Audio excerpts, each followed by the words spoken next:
Sher Shah BA द्वितीय वर्ष में आज हम पढ़ रहे हैं शेरशाह सूरी। शेरशाह सूरी आज हम पढ़ रहे हैं। शेरशाह सूरी ने जब हम उसकी बात करें तो 26 जून 1539 ईस्वी को चौसा के युद्ध में हुमायूं को शेरशाह ने शिकस्त दी।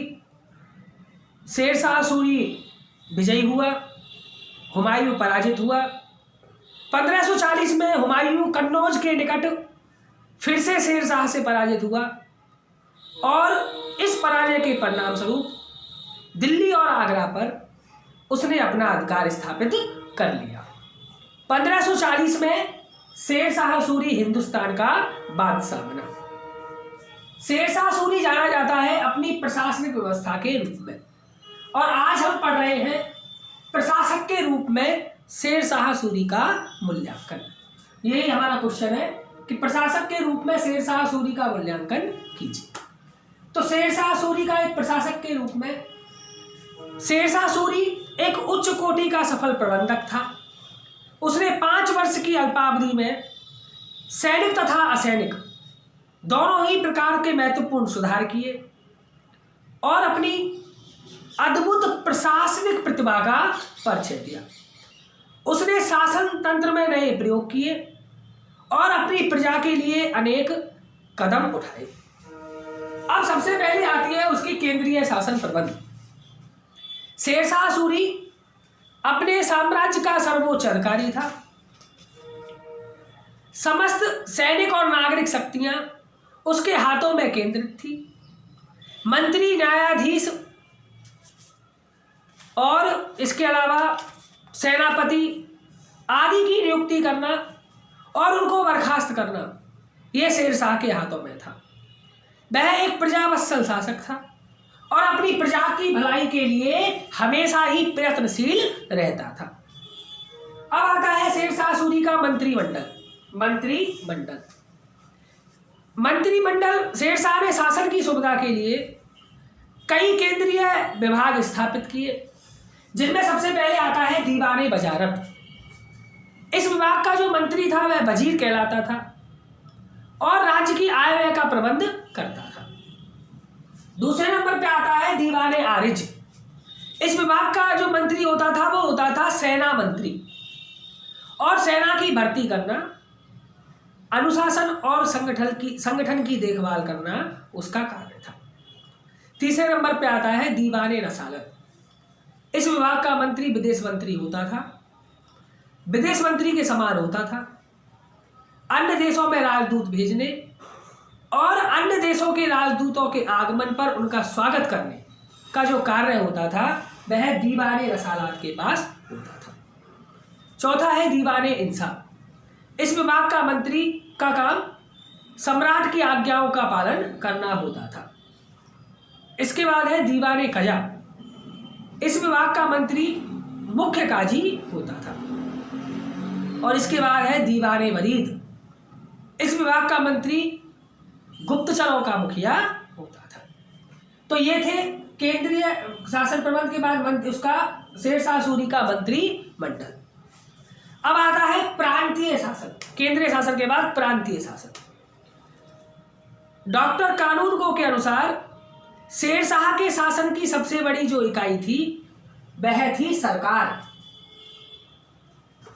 और डॉक्टर परमात्मा शरण के अनुसार शेरशाह के समय में साम्राज्य जो था वो प्रांतों में विभक्त था। अब आता है सरकारों का शासन प्रबंध। प्रत्येक जो सरकार थे वह परगनों में विभाजित थी। प्रत्येक सरकार के प्रबंध के लिए 2 अधिकारी होते थे, प्रधान सिकदार और प्रधान मुंसिफ।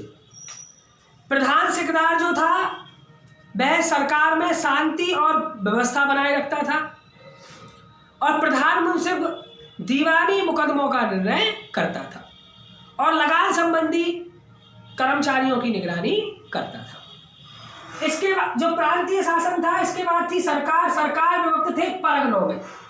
तो अब आता है परगनों का शासन प्रबंध। तो प्रत्येक सरकार कई परगनों में बटा हुआ था।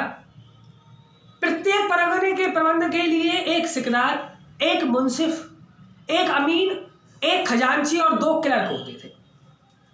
सिकदार जो था वह परगनों में सैनिक तथा शासन संबंधी अधिकारी होता था। उसका काम परगनों में शांति व्यवस्था बनाए रखना होता था। मुंसिफ जो होता था वो न्याय का कार्य करता था। अमीर लगान वसूल करता था। खजांची शाही धन को संभाल करके शाही खजाने में जमा करवाता था। और हिंदी और फारसी में हिसाब रखने के लिए 2 क्लर्क होते थे। अब आता है ग्राम प्रबंध। जो प्रत्येक परगना था वो गांवों में विभक्त था। मुकद्दम, पटवारी, चौकीदार आदि जो वो होते थे वो गांव के अधिकारी होते थे। मुकद्दम लगान इकट्ठा करता था। चौकीदार गांव की सुरक्षा करता था। पटवारी गांव की भूमि का लेखा जोखा रखता था। और पंचायत का काम गांव की सफाई और व्यवस्था और लोगों के झगड़ों को निपटाना होता था। तो ये थे एक तरीके से गांव का प्रबंध। अब आता है भूमि संबंधी सुधार। सरकार परगनों में विभक्त थे और परगने गांवों में विभक्त थे। अब आता है भूमि संबंधी सुधार। शेरशाह सूरी ने अपनी समस्त भूमि की नाप करवाई। कृषि योग्य भूमि को 3 श्रेणियों, अच्छी भूमि, मध्यम भूमि और खराब भूमि में बांटा गया। और तब तीनों की औसत निकालकर भूमि की उपज प्रति बीघा निकाली गई। उपज का 1/3 भाग भूमि कर नियत किया गया। कुछ भागों में 1/4 भाग भी भूमि कर के रूप में लिया जाता था। सरकार की ओर से किसानों को एक पट्टा दिया जाता था। किसानों को अपनी स्वीकृति देनी पड़ती थी। लगान अनाज या नगद के रूप में दिया जा सकता था। इसके अलावा लगान नियत करते समय नरमी से ही काम लिया जाता था। लेकिन लगान इकट्ठे करते समय कड़ाई से नियमों का पालन किया जाता था। शेरशाह ने परगनों की भलाई, अपनी किसानों की भलाई, जनता की भलाई और उन्नति का ध्यान रखा। अकाल के समय किसानों को ऋण भी बांटा जाता था। इसके बाद आता है सैनिक सुधार। शेरशाह सूरी ने एक अनुशासित और विशाल सेना का गठन किया।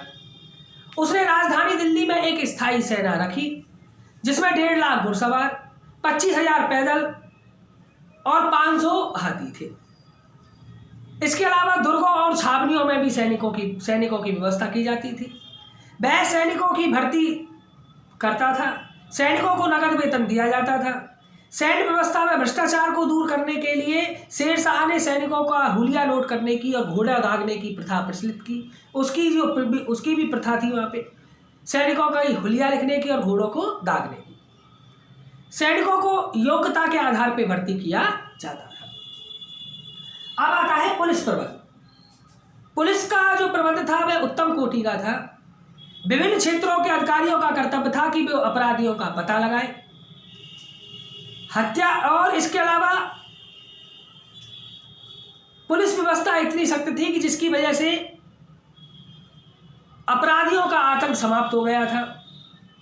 लोगों का धन और जीवन सुरक्षित हो गया था। गुप्तचर व्यवस्था। शेरशाह का जो गुप्तचर विभाग था वह बड़ा ही उत्तम था। उसने समस्त राज्यों में गुप्तचरों का जाल बिछा दिया। ये गुप्तचर प्रांतीय अधिकारियों और सरदारों पर कड़ी निगरानी रखते थे ताकि वे विद्रोह ना कर सके। गुप्तचर बेस बदलकर घूमा करते थे और शेरशाह सूरी को राज्य की समस्त बातों से अवगत करवाते थे। इसके बाद है न्याय व्यवस्था। शेरशाह एक न्यायप्रिय शासक था। दीवानी और फौजदारी मुकदमों का न्याय करने के लिए अलग अलग न्यायालय थे। शेरशाह सर्वोच्च न्यायाधीश के रूप में न्याय करता था और निचली अदालतों के निर्णयों के विरुद्ध अपीलें सुनता था।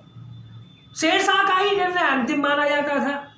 वह निष्पक्ष न्याय करता था और अपराधी पाए जाने पर बड़े से बड़े अपराधी को भी दंड देता था। उसने अपराधी पाए जाने पर बड़े से बड़े अपराधी को वह दंडित किया करता था। उसकी जो न्याय व्यवस्था थी वह कैसी थी? निष्पक्ष थी। अब आता है शेरशाह सूरी का चरित्र और मूल्यांकन। शेरशाह सूरी एक वीर योद्धा और कुशल सेनापति था। वह युद्ध विद्या में बड़ा निपुण था। उसने हुमायूं को चौसा और कन्नौज के युद्धों में पराजित किया और अपने युद्ध कौशल का परिचय दिया। Doctor A.L. श्रीवास्तव ने लिखा है कि अथक परिश्रम, कर्तव्य परायणता, अनेक सुधार और न्यायप्रियता के कारण शेरशाह का नाम भारतीय इतिहास में प्रसिद्ध है। अकबर को छोड़कर किसी भी मध्यकालीन भारतीय सम्राट को इतना अधिक जनकल्याण करने का श्रेय प्राप्त नहीं है जितना किसको है, शेरशाह सूरी को। तो ये था शेरशाह सूरी, जिसने 1540 से लेकर के 1545 ईस्वी तक हिंदुस्तान पर बादशाहत की, और ये थी शेरशाह सूरी की प्रशासनिक व्यवस्था। हमारा जो क्वेश्चन आएगा वो आएगा प्रशासक के रूप में शेरशाह का मूल्यांकन कीजिए।